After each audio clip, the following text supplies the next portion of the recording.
안녕하세요. 저는 60대 후반의 여성입니다. 흔히 불쌍하거나 인생을 살면서 어려움을 많이 겪은 사람을 보면 삶이 기구하다는 말을 하잖아요. 저는 살면서 인생이 기구하다는 말을 많이 들으며 살아왔던 것 같아요. 어릴 적에는 아버지 손에 자라면서 경제적으로 어려움을 겪으며 남의 논바디를 대신해주면서 돈을 벌어야 했고, 결혼을 하고 난 후에는 사랑하는 사람을 둘이나 떠나보내야 했죠. 사실 저에게는 아들 한 명과 마음속에 묻게 된 딸이 한 명 있어요. 힘든 상황 속에 잡초처럼 자라서 사랑하는 사람을 만나 자식들을 낳게 되었을 때는 신이 이제 행복한 일만 주시려는구나 하는 생각을 했었죠. 그러나 행복하고 인생의 즐거움을 깨달은 시간은 정확히 둘째 아이가 2살이 되었을 때까지였어요. 왜냐하면 저희 딸이 2살이 되던 해 가족끼리 공원에 피크닉을 가게 되었던 적이 있었는데, 그곳에서 아들과 함께 뛰어놀다가 갑자기 쓰러졌거든요. 딸은 급히 119의 도움으로 응급실에 실려가게 되었고, 그곳에서 심장질환이 생기게 된 것을 발견하게 되었어요. 당시 딸은 심장 이식이 필요한 상황이었고, 연명을 하기 위해서는 계속 병원에 입원해서 치료를 받아야 했죠. 병을 일찍 발견했다면 상황이 달랐겠지만 저희 딸은 뒤늦게 발견을 한 상황이었어요. 엄마로서 미리 알아채지 못해서 정말 미안한 마음뿐이었죠. 그렇게 딸과 저는 병원 생활을 시작하게 되었고, 남편은 아들을 돌보면서 회사 일과 일용직까지 투잡을 뛰어야 했어요. 매달 내야 할 병원비가 어마어마했거든요. 게다가 아이가 입원을 하게 된 후 거의 1년이 지나가니 남편이 투잡을 하는 것만으로는 생활비에 병원비까지 도저히 감당이 안 되더라고요. 그래서 결국 집도 팔아서 반자방으로 이사를 가게 되고, 저도 아이가 자고 있는 새벽에 해장국집에서 일을 해서 돈을 보탰어요. 남편이나 저나 몸은 정말 고되고 힘들었지만 딸만 살 수 있다면 이렇게 힘든 일을 평생 해도 되겠다는 생각을 매일같이 했었어요. 그러나 하늘이 무심하게도 아이의 상태는 점점 심각해졌죠. 의사 선생님들은 상태가 심각해지자 하루라도 빨리 이식을 받을 수 있도록 기증 순서까지 올려가면서 연명 치료에 집중했어요. 그러나 많은 사람의 노력에도 기증자는 나타나지 않았고, 딸아이는 결국 심장 이식을 받지 못해 아들이 6살이 되던 해까지 버티다가 세상을 먼저 떠나게 되었죠. 그러나 문제는 이게 끝이 아니었어요. 딸이 세상을 떠나게 된 후 남편이 정말 괴로워했거든요. 깊은 슬픔에 매일같이 술만 마셔댔어요. 이뿐만 아니라 딸이 그렇게 된 게 모두 제 탓이라며 원망을 하는 거예요. 정말 어이가 없고 황당한 얘기였지만 그런 상황에서는 누구라도 붙잡고 원망하고 싶을 거니까 저는 슬퍼하는 남편을 달래주기 위해 많은 노력을 했어요. 여보, 오늘도 술 마시는 거야? 그렇게 빈속에 술만 마셔대면 속 버려. 내 딸은 저 세상에 홀로가 있는데 내 속 버리는 게 재수야? 당신 슬프고 힘든 거 아는데 당신이 이렇게 살면 하늘에 있는 우리 예지가 안 좋아해. 그리고 우리한테는 예준이도 있잖아. 아들도 힘들 텐데 부모인 우리가 신경 써줘야지. 이게 다 당신 때문이야. 병원에서 하루라도 빨리 알아챘으면 상황이 달라졌을 거라고 했잖아. 엄마가 되어서 왜 애가 아픈 것도 모르고 있어? 애가 아프다고 하거나 몸이 안 좋은 게 보이면 나도 당연히 병원부터 데리고 갔지. 그런데 멀쩡했잖아. 우리 딸 어떡해. 아직 혼자 두기에는 너무 어린데 예지가 저 멀리서 엄마 아빠를 얼마나 찾을 거냐고. 남편은 이렇게 매일같이 술에 잔뜩 취해서 잠들었어요. 항상 딸 이름을 애타게 부르면서 울부짖었죠. 그 모습을 보면서 저도 매일같이 가슴을 치며 엉엉 울 수밖에 없었어요. 그렇게 약 1년이라는 시간이 지났어요. 딸을 잃은 슬픔에 괴로워하며 매일 독한 술을 빈속에 마셔대던 남편은 결국 급성 간경화가 왔고 간이식을 받지 못한 채 세상을 떠났어요. 상황이 심각해지자 친척분들에게라도 간이식 적합 검사를 부탁해 보겠다고 했으나 남편은 그런 저를 말리더라고요. 본인은 혼자 있는 딸에게 갈 거라면서 저는 이 세상에 남아 아들을 잘 키워달라는 이야기를 말버릇처럼 했어요. 결국 그렇게 동네에서 유명한 딸바보였던 저희 남편도 세상을 떠나게 되었죠. 딸에 이어서 남편까지 떠나게 되니 저는 세상이 정말 비관적으로만 보이더라고요. 정말 인생이 허무하다는 생각도 들었죠. 사실 남편이 누워있을 때 제발 남편만큼은 데려가지 말아달라고 신에게 빌고 또 빌었던 것 같아요. 그러나 신은 저의 노력을 그리고 간절한 마음을 알아주지 않았죠. 딸도 데려가고 남편도 빼앗아가니 저는 살고 싶지 않았어요. 두 사람을 이룬 후 너무 힘들어서 스스로 세상을 져버리려고도 했었죠. 그러나 막상 시도를 하려고 보니 저까지 떠나면 홀로 남은 제 아들이 힘든 인생을 살아야 할 것 같은 거예요. 그래서 차마 세상을 져버리지는 못했어요. 그래서 저는 아들이 성인이 될 때까지만 참고 살자라는 생각으로 죽어라 버텨냈어요. 물론 딸과 남편을 잃은 순간부터 다 끊어져가는 끈을 붙잡고 있는 듯 아슬아슬한 삶을 살았죠. 정신은 반쯤 놓고 살았고 항상 암울한 인생만 있을 것이라고 생각했어요. 그러나 아들은 이런 상황을 잘 알고 있어서 그런 것인지 항상 저에게 잘 보이려고 노력을 했어요. 한 번은 남편을 떠나보낸 후 밥도 못 먹고 방 안에 누워서 울기만 하던 때였어요. 어린 아들이 고사리 같은 손으로 밥을 차려왔더라고요. 엄마, 내가 밥 차려왔어. 이거 먹어. 밥? 네가 뭘 할 줄 안다고 밥을 차려와. 냉장고에 있는 거 꺼내서 가져왔어. 이걸로 비빔밥 먹어. 고추장이랑 참기름도 가지고 왔어. 고마워, 우리 아들. 아들은 가스불을 사용할 줄 모르니 냉장고에 있던 반찬들을 모조리 꺼내와 가지고 왔죠. 평소에 반찬이 남으면 비빔밥을 해줬더니 알아서 양푼에 밥을 퍼놓고 고추장에 참기름까지 가지고 왔더군요. 어린 아들이 엄마가 얼마나 걱정이 되었으면 밥까지 해서 가져올까 하는 생각에 눈물이 왈칵 쏟아졌어요. 그런 저는 아들을 붙잡고 엉엉 울었던 것 같아요. 이날 이후 저는 목숨줄을 잘 부여잡고 끝까지 살아보기로 다짐했죠. 그래도 마음가짐에 따라 세상이 달라 보인다더니 열심히 살기 위해 노력을 하니까 행복한 순간도 있더라고요. 제 아들은 공부를 너무 잘해서 항상 전교 1등에서 5등 안에 들었고 마을 사람들은 다 효자라고 할 정도로 저에게 참 잘했어요. 덕분에 저는 웃는 날이 많아졌죠. 그렇게 세월이 지나 저희 아들은 어엿한 직장인이 되었어요. 원래 제 아들은 변호사가 되겠다면서 법 공부를 했었죠. 그러나 법 공부가 워낙 시간이 많이 필요하고 돈도 많이 들어가니 나름대로 생각이 많았나 봐요. 제가 뒷바라지 하기에 경제적으로 여유롭지 않다는 것을 알고 있어서 그런지 대학교를 졸업하자마자 변호사 시험은 포기하고 대기업 법무팀에 들어가 일을 하겠다는 말을 하더군요. 물론 저는 할 수 있는 데까지 뒷바라지를 해주고 싶었어요. 이전에 남편과 아들을 잘 키우겠다는 약속을 했던 것도 있었고 하늘에 있는 예지가 본인 몫까지 오빠에게 투자를 했으면 하는 생각을 하고 있을 것 같았거든요. 그래서 변호사 시험이냐 대기업 입사냐 고민하고 있는 아들을 설득하고자 노력을 많이 했어요. 아들, 엄마가 너 변호사 될 때까지 뒷바라지 해줄 수 있어. 그러니까 네 꿈 포기하지 말고 원래 계획대로 변호사 시험 준비하자. 우리 집 먹고 살기도 바쁜데 어떻게 변호사 시험 뒷바라지를 해주겠다는 거야. 변호사 아니어도 법 관련 직업은 많아. 그리고 대기업 법무팀에만 들어가면 월급도 많이 받고 안정적으로 살 수 있어. 아유, 아들, 돈 걱정은 안 해도 돼. 엄마도 계속 식당 나가면서 일하고 있고 너 뒷바라지 해줄 정도는 되니까 걱정 말고 법 공부해. 엄마는 네가 변호사 되는 거 보고 싶어? 아휴, 나 이제 엄마 고생 안 시킬 거야.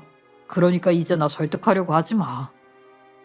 저는 끝까지 아들의 마음을 돌려놓고자 노력했지만 결국에는 실패했어요. 착한 제 아들은 이제 저를 고생시키지 않을 거라면서 굳굳이 대기업에 들어가게 되었죠. 그래도 아들은 항상 입버릇처럼 본인은 행복하다고 이야기를 했어요.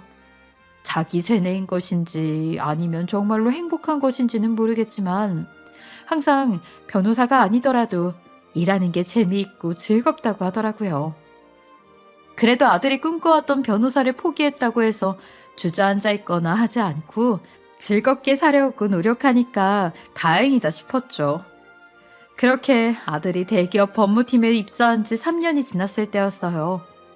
어느 날 퇴근하고 집에 들어오더니 결혼할 사람이 생겼다면서 소개를 시키고 싶다고 이야기를 꺼내더군요. 사실 저는 아들에게 여자친구가 있는 줄 몰랐기에 깜짝 놀랐어요. 그래서 처음에는 장난치는 건가 하는 생각도 했었어요. 그런데 정말로 주말이 되자마자 본인이 만나는 사람이라며 여자 한 명을 데리고 오더라고요. 안녕하세요, 어머니. 저는 이주영이라고 합니다. 그래요. 어서 들어와요. 그나저나 내가 우리 아들한테 들은 게 없어서. 저는 오빠랑 같은 회사에서 비서일하고 있어요. 그리고 1살 어리고요. 아이고, 그래요? 어쩐지 예쁘게 생겼다 했어요. 아들이 데리고 온 여자는 한눈에 봐도 착해 보였고 집에서 사랑에 가득 받고 자란 듯 보였어요. 그래서 처음에는 어렸을 적 받은 상처 같은 것은 없을 것이라고 생각했죠.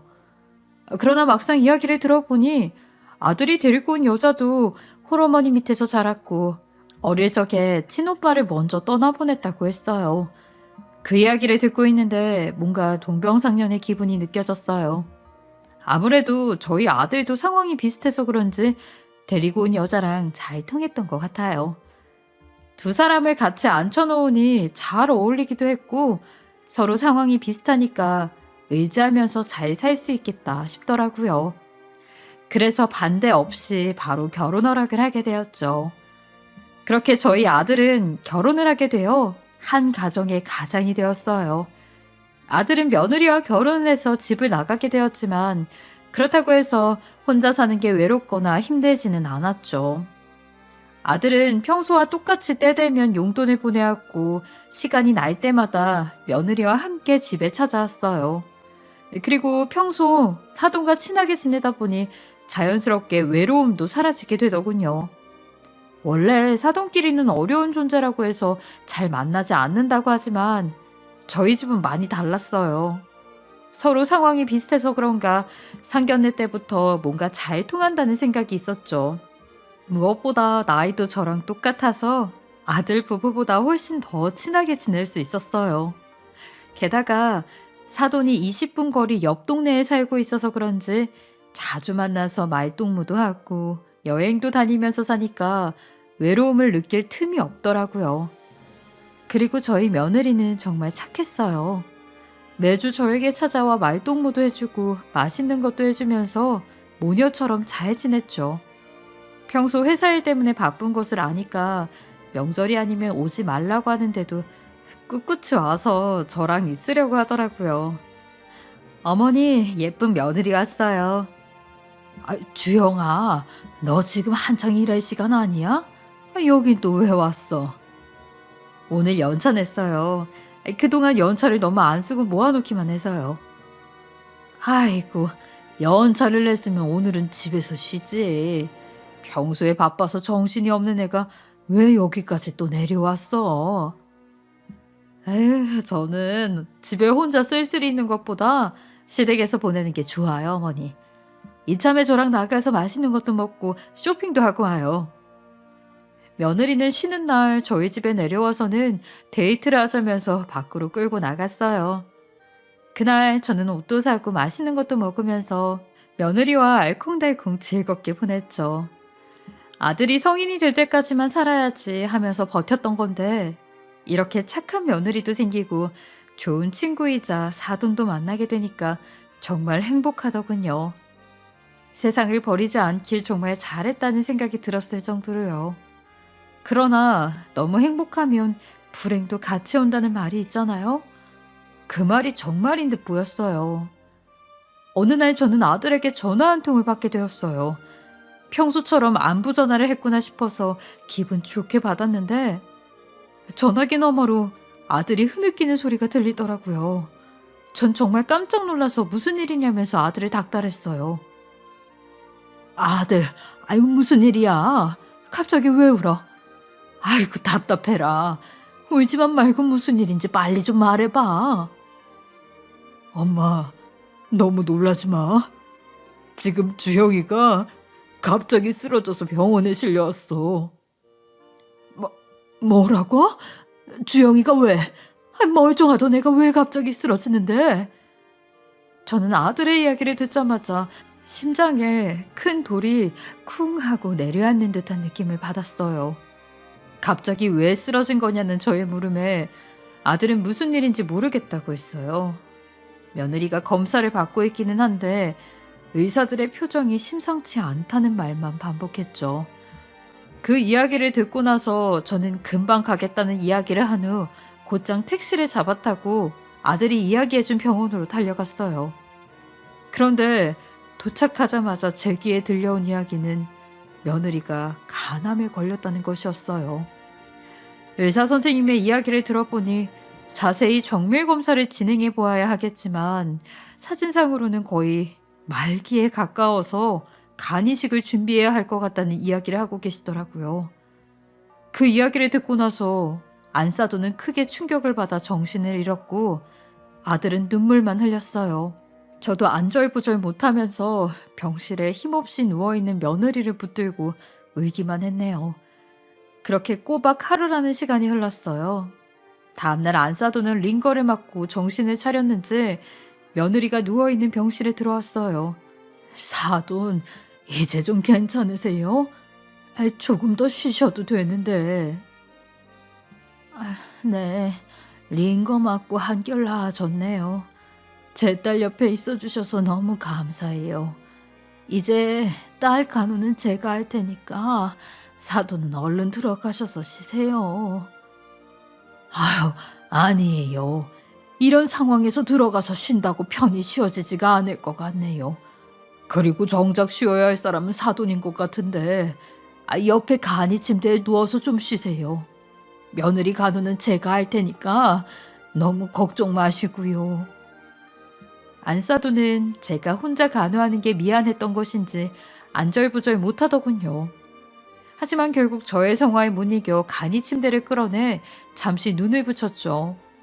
사실 어떤 분들은 며느리는 남이나 다름없는데 왜 이렇게 신경을 쓰는 거냐고 할 수도 있을 거예요. 물론 며느리는 피가 안 섞인 남이라고 할 수 있죠. 그렇지만 저는 이미 딸을 잃어본 경험도 있고 며느리를 딸처럼 생각하면서 살았기 때문에 그냥 모른 척 갈 수가 없었어요. 게다가 안사돈도 며느리가 간암 판정을 받고 나서 충격을 많이 받았는지 제정신이 아닌 듯 보였기에 더 마음이 쓰였죠. 그래서 저는 몇 날 며칠을 병원에서 지내면서 안사돈과 같이 며느리를 간호하게 되었어요. 그런데 안사돈은 제가 함께 고생하고 있는 게 내심 신경이 쓰였던 것 같았죠. 어느 날 갑자기 같이 점심을 먹고 있다가 뜬금없이 이런 제안을 하더라고요. 저 사돈, 우리 앞으로는 돌아가면서 간호합시다. 왜요? 제가 옆에 있는 게 불편하세요? 아니, 그런 게 아니라 한 사람 병간호하는데 매일 두 사람이 같이 붙어 있을 필요가 없잖아요. 그리고 주영이가 언제까지 누워 있을지 아무도 모르는데 이렇게 매일 쉬지도 못하고 두 사람이 붙어서 병간호할 필요는 없죠. 뭐 그렇긴 하네요. 네. 지금 사돈 엄청 피곤해 보여요. 눈도 충혈되고 입술도 트고 좀 쉬다 오셔야 할 것 같아요. 그러니까 이거 드시고 집에 가셔서 눈 좀 붙이고 오세요. 처음에는 이런 제안을 듣고 난 후 제가 불편해서 그런가 하는 생각을 했었죠. 그러나 안사도는 제가 걱정이 되어서 꺼냈던 이야기였어요. 저도 안사돈의 마음을 모르는 게 아니었기에 매일 같이 고생을 하느니 차라리 돌아가면서 잠시라도 쉬었다 나오는 게 낫겠다 싶어서 알겠다고 대답을 했죠. 그렇게 약 2주라는 시간이 흐르게 되었어요. 혹시나 싶은 마음에 안사돈과 저 그리고 아들이 간이식 적합도 검사를 하게 되었어요. 그런데 안타깝게도 모두 불일치가 나왔죠. 사실 간은 생판 모르는 사람에게도 받을 수 있다는 것을 잘 알고 있었기에 누구 하나는 맞지 않을까 하는 기대감을 가지고 있었어요. 그러나 다들 불일치가 나와버렸고 연락이 되는 친척도 없었던 며느리는 결국 항암 치료를 하며 상황을 지켜보기로 하였죠. 그렇게 며느리는 본격적으로 항암 치료에 들어가게 되었어요. 아들은 매일같이 병원에 들락날락하면서 며느리 옆에 있으려고 했고 저도 정성껏 간호를 했죠. 왜냐하면 딸을 잃은 것처럼 딸처럼 생각하는 며느리까지 잃고 싶지는 않았기 때문이었어요. 그래서 며느리가 정신이 있을 때마다 치료 의지를 포기하지 않도록 손을 붙잡고 이야기를 했죠. 주영아, 나는 너를 못 보낸다. 그러니까 절대로 포기하면 안 돼. 네, 어머니. 예준이 어릴 적에 동생 떠나보낸 거 얘기 들었지? 나는 너까지 보내면 도저히 버티고 살 자신이 없어. 그러니까 힘들어도 살겠다는 의지 꺾으면 안 돼. 제발 살아줘. 알았지? 그럼요. 저 포기 안 할 거예요. 결혼한 지 얼마나 됐다고 벌써부터 세상 버릴 생각하면 안 되죠. 걱정 마세요. 그래도 다행인 것은 며느리도 치료에 대한 의지가 있었다는 거예요. 힘들어서 숨이 차 말을 제대로 못하는데도 며느리는 저를 안심시키기 위해 치료 의지가 있다는 것을 보여주려고 했죠. 그러나 시간이 지날수록 상황은 점점 심각해졌어요. 며느리는 독한 항암 치료에 하루 종일 속에 있는 것들을 개워내고 어지럽다면서 정신을 잃는 날이 많아졌죠. 그런데 더 중요한 것은 항암 치료를 계속해도 효과가 없었다는 거예요. 하루빨리 간이식을 받아야 하는 상황이었어요. 게다가 며느리도 점점 치료 의지를 잃는 듯 보였죠. 그 모습을 보면서 아들은 피가 말라갔고 안사돈은 매일같이 눈물바람이었어요. 저도 며느리가 꼭 살았으면 해서 매일같이 잘 나가지도 않던 교회 새벽 기도를 나갔죠.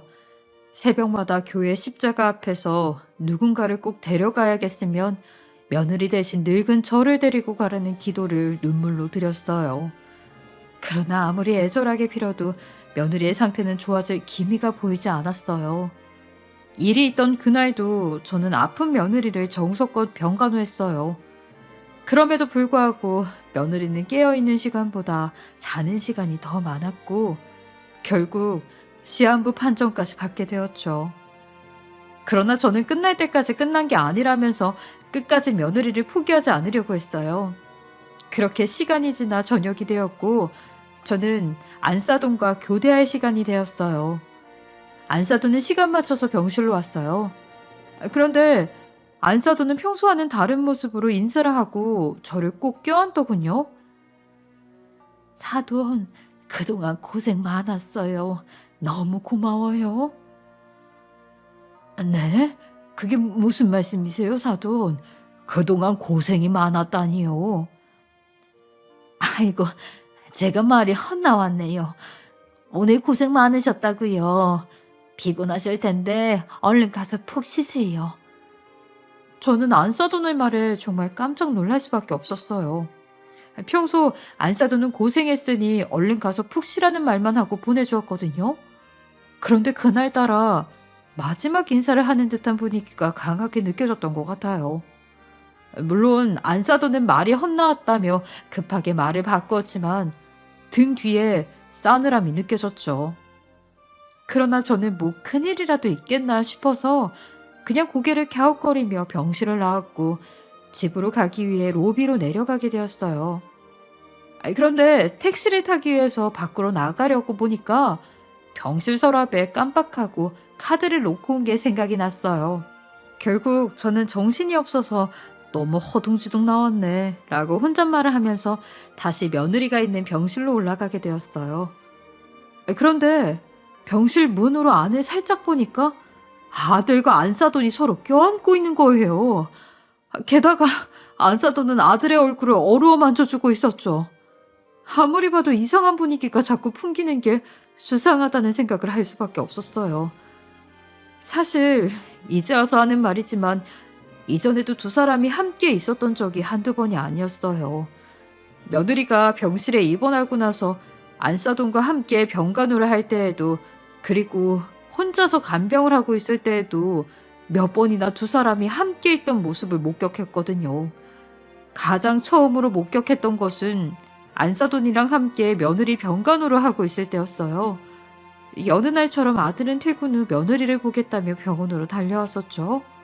그런데 안사돈이 급히 할 말이 있다면서 몇 번이나 아들을 밖으로 불러내더라고요.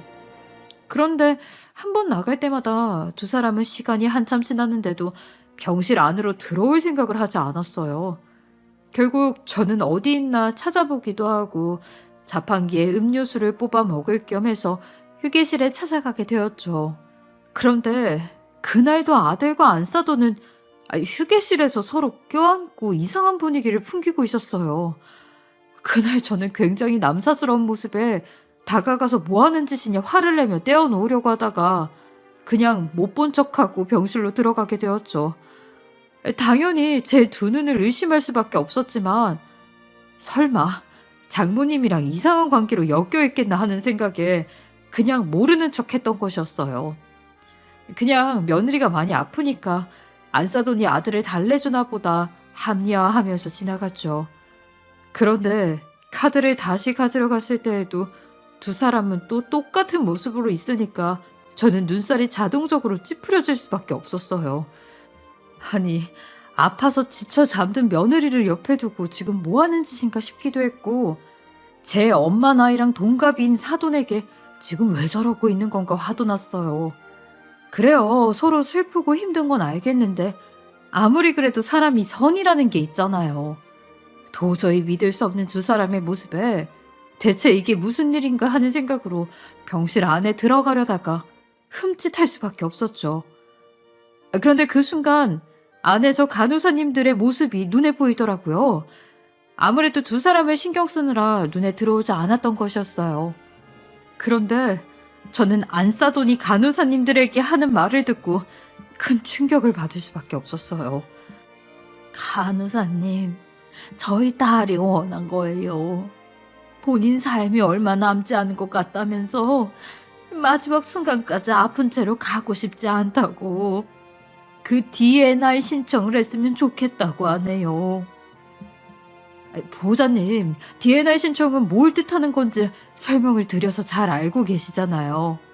다시 한번 생각해 보세요. 이거 신청하면 응급 상황에서 아무런 조치를 할 수가 없어요. 이건 거의 삶을 포기한 거나 마찬가지인 건데. 그래도 해주세요. 어차피 간이식 받지 않으면 살아날 가능성이 없는 거잖아요. 마지막이라도 편하게 갈 수 있게 하고 싶어요. 연명치료 거부 서약서 그거 가져다 주시면 바로 사인할게요. 보호자님, 아직 기회는 있으세요. 이식할 수 있는 간이 언제 나타날 수 있을지도 모르고 간이식만 받으면 따님 사실 수 있는데 왜 벌써부터 연명치료 거부 서약서를 찾으시는 거예요? 의료진인 저희도 포기 못해요. 조금만 더 생각해 보세요. 장모님, 진짜 이러실 거예요? 저는 주영이 못 보낸단 말이에요. 안사돈의 이야기에 간호사님들은 아직 기회가 있다면서 어떻게든 연명치료 거부 서약서를 작성하지 못하게 설득을 했고, 아들은 그대로 주저앉아 안 된다면서 며느리를 붙잡고 엉엉 울더라고요.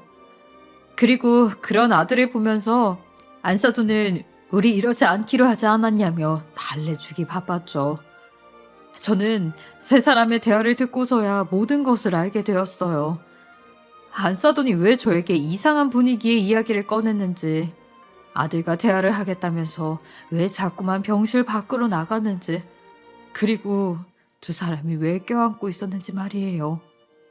아들과 안사돈의 모습에 결국 연명치료 거부 서약서에 대해서 설명을 하고 있던 간호사님들도 눈물을 흘리면서 자리에 주저앉아 버렸죠. 사실 며느리는 아픈 와중에도 간호사님들과 친밀하게 지내려고 노력을 많이 했거든요. 워낙 착한 아이이다 보니 맛있는 게 생기면 가장 먼저 간호사님들에게 가져다 주고 평소 뜨개질하는 게 취미였는데 항암 치료 초반에는 수세미 같은 것을 만들어서 선물도 하고 그랬어요.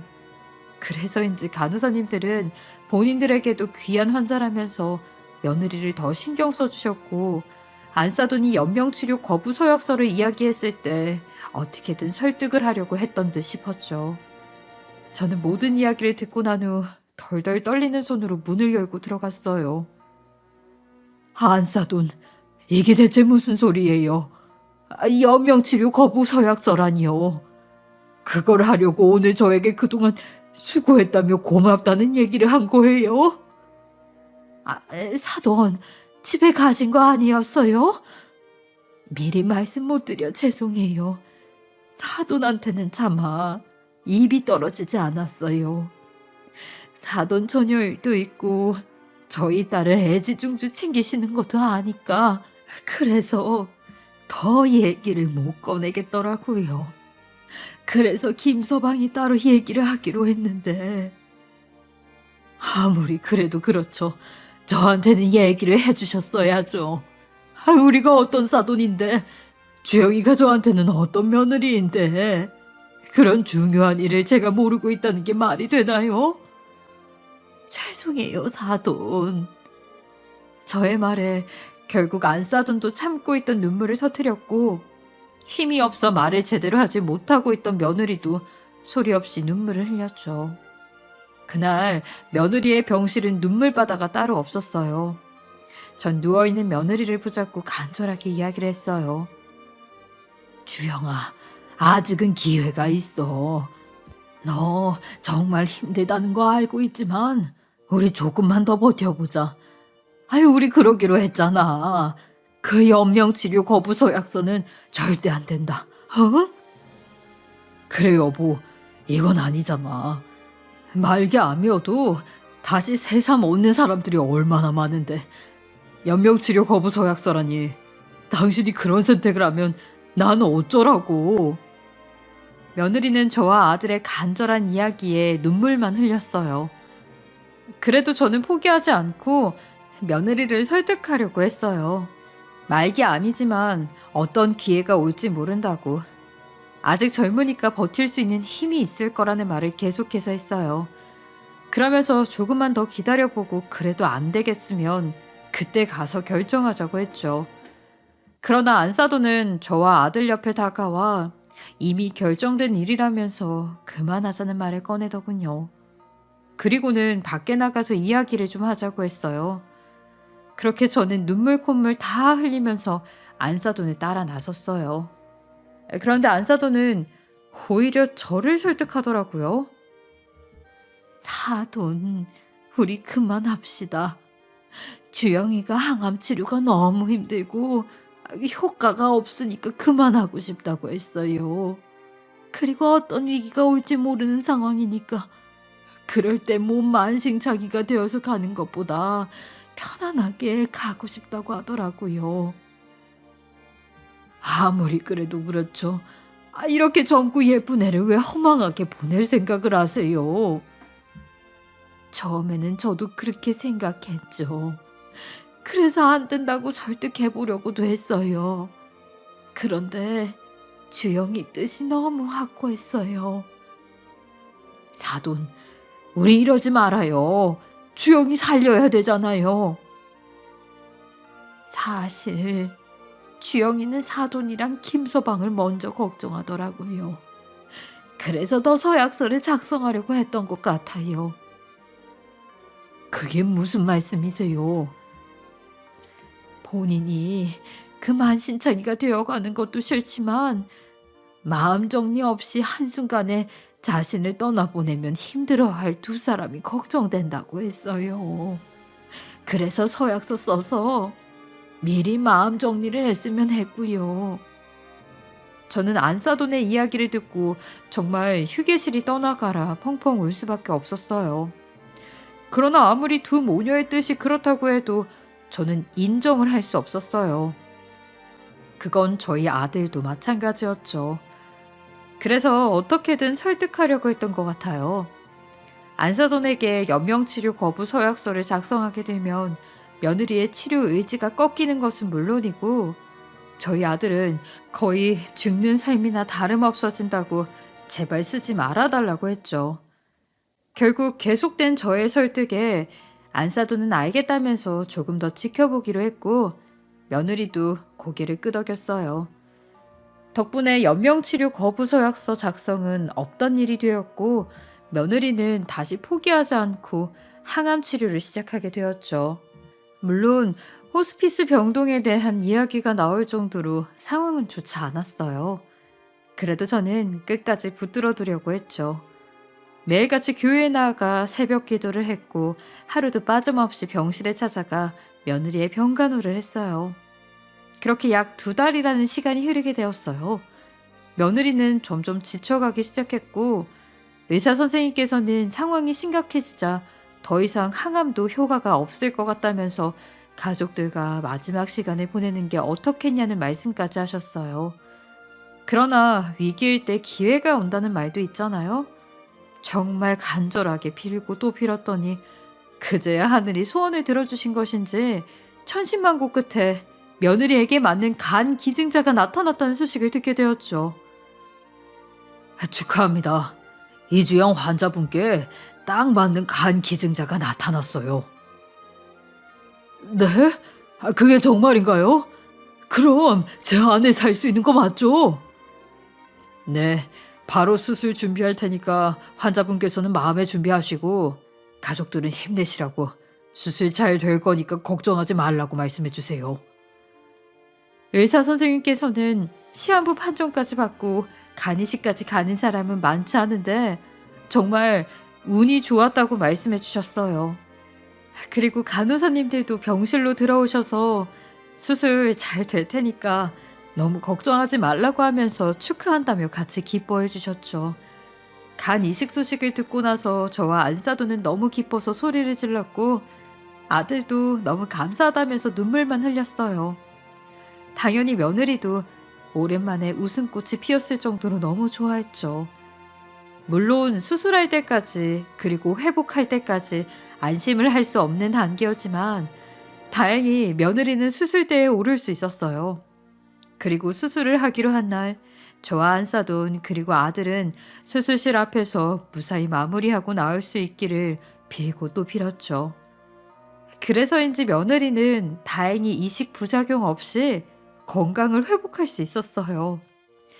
얼굴 모르는 간 기증자님 덕분에 요즘 저희 며느리는 새 인생을 얻고 잘 살고 있습니다.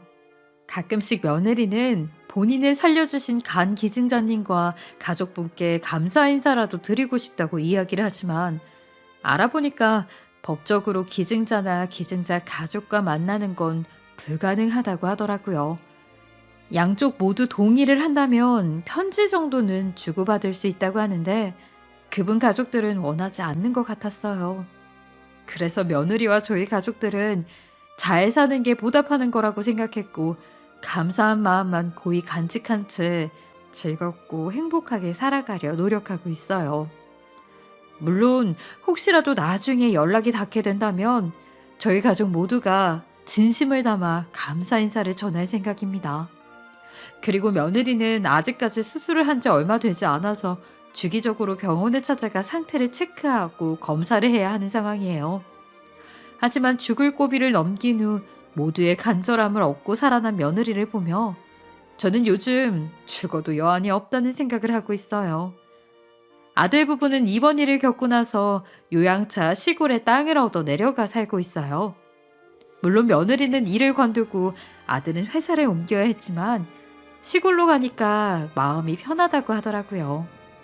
그리고 저와 안사돈도 여전히 자주 만나면서 친구처럼 잘 지내고 있죠. 저희 착한 며느리는 요즘 농사일에 푹 빠져서 직접 기른 채소를 들고 주기적으로 집에 찾아오고 있어요. 비서로 맨날 정장 입고 출근하던 애가 시골 생활에 완전 적응한 모습을 보니 웃기기도 하고 훨씬 건강도 좋아진 것 같아 다행이다 생각하기도 해요. 이번 일을 겪어보니까 사람 인생은 오뚜기나 다름없다는 그 말이 딱 맞는 것 같네요. 인생이 무너질 듯 쓰러졌다가도 다시 오뚜기처럼 벌떡 일어난 며느리를 보면서 저는 요즘 참 기특하고 대견하다는 생각을 하고 있어요. 앞으로도 지금처럼 행복하면 여한이 없을 것 같아요. 애청자님들 저의 긴 글 들어주셔서 감사하고요. 모두들 건강 조심하세요.